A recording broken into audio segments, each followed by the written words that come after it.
మనందరికీ కూడా తన ప్రీతమ మిత్రుడు, మాజీ జిల్లా పరిషత్ సభ్యులు శ్రీ పెట్ట శ్రీనివాస్ గారు, అదేవిధంగా మనకి ముఖ్య అతిథిగా వచ్చేసినటువంటి అమలాపురం గౌరవ పార్లమెంట్ సభ్యులు సోదరిమణి శ్రీమతి చింత అనురాధ గారు, మరి పరిశీలకులుగా వచ్చేసినటువంటి శ్రీ శ్రీనివాసరాజు గారు, అదేవిధంగా మరి గౌరవ మండల పరిషత్ అధ్యక్షులు, గౌరవ మున్సిపల్ చైర్మన్ గారు, గౌరవ ఎంపీటీసీలు, గౌరవ సర్పంచులు, మరి వేదిక మీద ఉన్నటువంటి వివిధ పదవుల్లో ఉన్నటువంటి పార్టీ పదవుల్లో ఉన్నటువంటి మరి పెద్దలారా, మిత్రులారా, అదేవిధంగా రాష్ట్ర రైతు విభాగ ఉపాధ్యక్షులు శ్రీ శ్రీనాథ్ రెడ్డి గారు, ప్రతి ఒక్కరికి కూడా ఈ సభకు వచ్చినటువంటి సోదరులారా, పెద్దలారా, మిత్రులారా, అందరికీ కూడా పత్రికేయులారా నా హృదయపూర్వక నమస్కారాలు తెలియజేసుకోండి. మొట్టమొదటిగా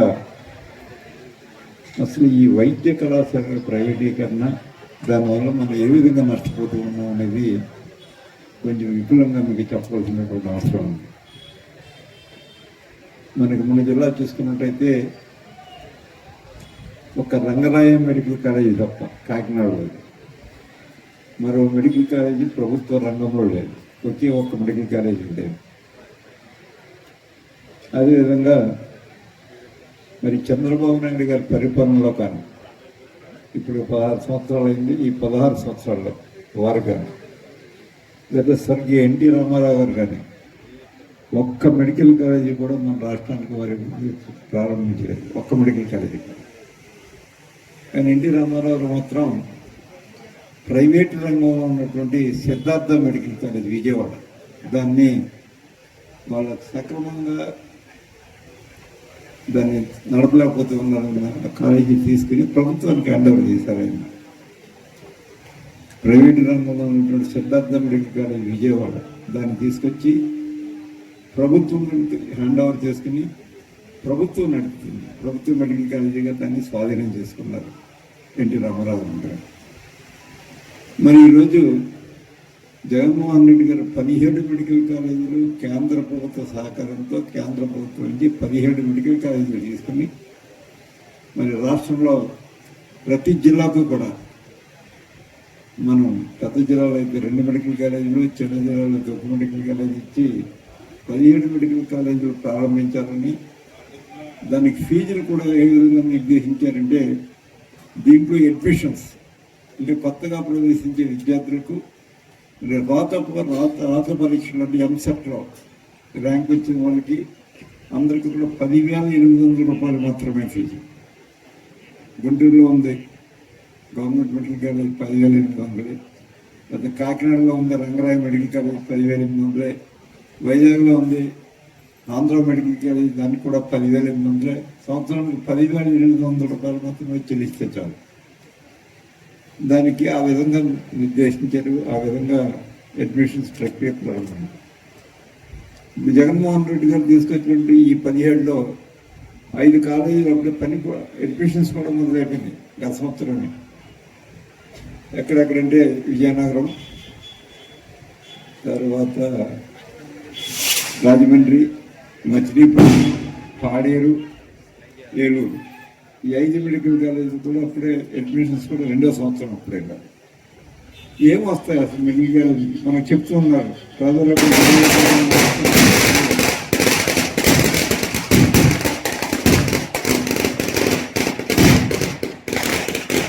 చోట 1000 బెడ్స్తో ఒక సూపర్ స్పెషాలిటీ హాస్పిటల్ ఉండాలి, దాంట్లో 1000 పడకలు ఉండాలి.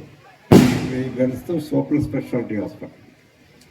అదే ప్రభుత్వ రంగంలో కాలేజీ అయితే ₹1 కూడా తీసుకోవాలి, ఉచితంగా చేయాలి. వైద్యం సూపర్ స్పెషాలిటీ వైద్యం కూడా ఉచితంగా చేయాలి. వైద్య పరీక్షలు కానీ వైద్యానికి కానీ ₹1 కూడా తీసుకోండి. అదే ప్రైవేట్ మెడికల్ కాలేజ్ అయితే వీళ్ళు ఇప్పటికే చాలామంది లక్షలే కడుతూ ఉన్నాం. మరి ఎందుకు నష్టపోవట్లేదని అడుగుతున్నాను. ఒకసారి మన ప్రియతమ నాయకులు ముఖ్య అతిథులుగా వచ్చేసినటువంటి డాక్టర్ బిఆర్ అంబేద్కర్ కోనసీమ జిల్లా అధ్యక్షులు మాజీ శాసనసభ్యులు శ్రీ చిన్న జగిరెడ్డి గారికి, అమలాపురం పార్లమెంట్ పరిశీలకురాలు జగ్గంపూడి విజయలక్ష్మి గారికి, అమలాపురం మాజీ ఎంపీ అయినటువంటి సింత అనురాధ గారికి, అదేవిధంగా మా రామచంద్రాపురం నియోజకవర్గ అబ్జర్వర్ అయినటువంటి చింతలపాటి శ్రీనివాసరాజు గారికి, మన వ్యవసాయ శాఖ ఉపాధ్యక్షులు చేసినటువంటి వ్యవసాయ శాఖ కాదు రాష్ట్ర రైతు విభాగం ఉపాధ్యక్షులైనటువంటి శ్రీనాథ్ రెడ్డి గారికి, గౌరవ ఎంపీపీలకు, గౌరవ వైస్ ఎంపీపీలకు, గౌరవ సర్పంచులకు, వేదిక ముందున్నటువంటి దంగేరు గ్రామ పెద్దలకు, ప్రజలకు, మరీ ముఖ్యంగా వైఎస్ జగన్మోహన్ రెడ్డి గారి పిలుపుతో రామచంద్రపురం నియోజకవర్గంలో జన ప్రభంజనమై కదిలి వస్తున్న వైఎస్ఆర్ కాంగ్రెస్ పార్టీ నాయకులకు, కార్యకర్తలకు శిరస్సు వంచి పాదాభివందనం తెలియజేసుకుంటా ఉన్నా. ఈ రాష్ట్రంలో దాదాపు అనేక మంది ముఖ్యమంత్రిగా పనిచేశారు గతంలో. కానీ 2024 ఎన్నికల తర్వాత చంద్రబాబు నాయుడు గారు అధికారం చేపట్టిన తర్వాత ప్రభుత్వ ఆస్తిని, ప్రజల ఆస్తిని, మరీ ముఖ్యంగా వైద్య ఆరోగ్య రంగాన్ని ప్రైవేట్ పరం చేస్తూ ఈ విధంగా దారాదత్తం చేసిన ముఖ్యమంత్రులు గతంలో ఎన్నడూ లేదు. ఒక్క నారా చంద్రబాబు నాయుడు గారికే దక్కింది ఆ గతం. ఎందుకంటే ఇప్పుడు మీరే మనందరం కూడా చూస్తున్నది, గడిచిన 30 రోజుల నుంచి ఈ నియోజకవర్గంలో వైఎస్ఆర్ కాంగ్రెస్ పార్టీ శ్రేణులంతా కూడా గ్రామ గ్రామాన గడప గడపగా తిరిగి పెద్ద ఎత్తున మనం 1 కోటి సంతకాల సేకరణ కార్యక్రమంలో భాగంగా ప్రజల యొక్క అభిప్రాయాన్ని సంతక రూపంలో సేకరిస్తున్నాం. ఈ ప్రైవేట్ కాలేజీ, మెడికల్ కాలేజీ ప్రైవేటీకరణ వ్యతిరేకిస్తూ దాదాపు ఇప్పుడు అందరూ కూడా చెప్పారు. ఎందుచేత ప్రభుత్వం ఈ యొక్క నిర్ణయం తీసుకుంది, దాన్ని మనం ఎందుకు వ్యతిరేకించాలి, భావితరాల భవిష్యత్తు అంధకారంలో పడిపోయే పరిస్థితి, ప్రజల ఆరోగ్యం కనుమరుగయ్యే పరిస్థితి ఉంది కనుకే మన నాయకుడు జగన్మోహన్ రెడ్డి గారు పెద్ద ఎత్తున 45 రోజుల కార్యక్రమానికి శ్రీకారం చుట్టడం జరిగింది. అందులో భాగంగా ఇప్పటికే రామచంద్రపురం నియోజకవర్గంలో దాదాపు 52 గ్రామాలు సంతకాల సేకరణ, ప్రజల అభిప్రాయం కూడా పార్టీ కార్యాలయానికి చేరినాయి సార్. రాబోయే రోజుల్లో మరొక 20 గ్రామాలు కూడా ప్రజల యొక్క అభిప్రాయాన్ని కార్యకర్తలు, నాయకులు అందరూ కూడా మేమందరూ కూడా సమిష్టిగా కృషి చేసి ఏవైతే జగన్మోహన్ రెడ్డి గారు యొక్క డేట్ నిర్ణయించారో ఆ తారీఖు లోపలే ఈ యొక్క సంతకాల సేకరణ అన్ని కూడా పూర్తి చేసి మీ అందరికి కూడా మీ దగ్గరికి పంపిస్తామని ఈ సందర్భంగా మీ అందరికి కూడా తెలియజేసుకుంటూ, ఇక ప్రజా ఉద్యమంలో పెద్ద ఎత్తున పాలు పంచుకున్నటువంటి కార్యకర్తల, నాయకుల యొక్క శ్రమను వెలకట్టలేము.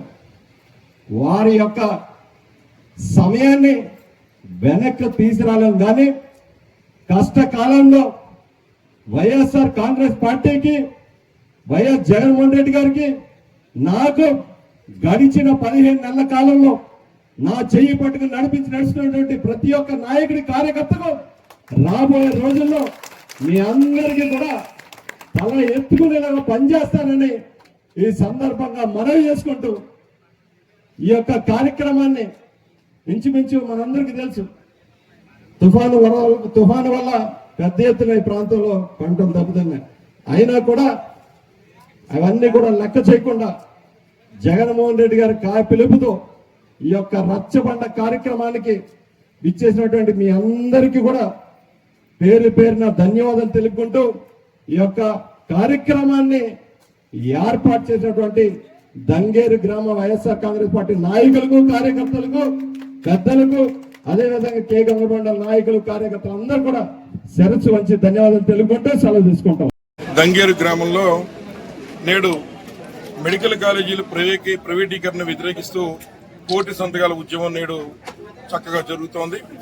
ప్రజలందరూ కూడా వారి ప్రజల ఆస్తిని ప్రజలకే ఉంచాలి, దీన్ని చంద్రబాబు నాయుడు గారికి తాబేదారులకు అమ్మడం తప్పని ఈరోజు నిరూపిస్తూ ఈ గ్రామంలో అందరూ కోటి సంతకాల ఉద్యమంలో పాల్పంచుకున్నందుకు వారందరికీ మరి సూర్యప్రకాష్ గారి కోఆర్డినేటర్ గారి ఆధ్వర్యంలో చేస్తున్నందుకు వారిని అభినందిస్తున్నాం అందరినీ. అలాగే రాష్ట్రంలో నారా చంద్రబాబు నాయుడు గారిని ఒకటే అడుగుతున్నాం.